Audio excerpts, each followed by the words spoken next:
maîtrisée. Inquiétude également en Ile-de-France où l'on constate une petite augmentation des cas. Thomas Edou avec Laetitia Soudi et Sébastien Savoie.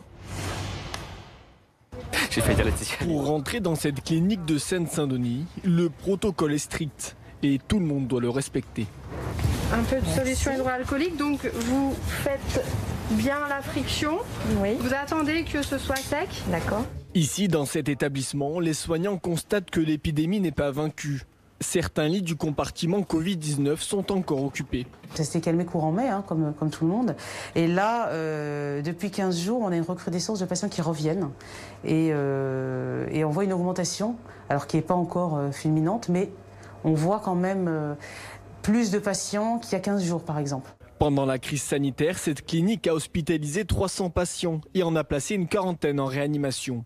Désormais, environ 10 personnes par jour se présentent aux urgences avec des symptômes liés au coronavirus. Peu encore sont testés positifs, mais le directeur a tenu à laisser la clinique en alerte. On avait décidé que si le nombre de cas était moins important, on lèverait un certain nombre d'organisations, effectivement la tente de tri, les cellules de crise, et on a décidé il y a 10 jours de maintenir tout ça jusqu'au 15 septembre, le temps de voir ce qui se passe. Mais dans le reste de l'Île-de-France, la situation n'est pas tout le temps la même. En témoignent ces chiffres de l'Agence régionale de santé.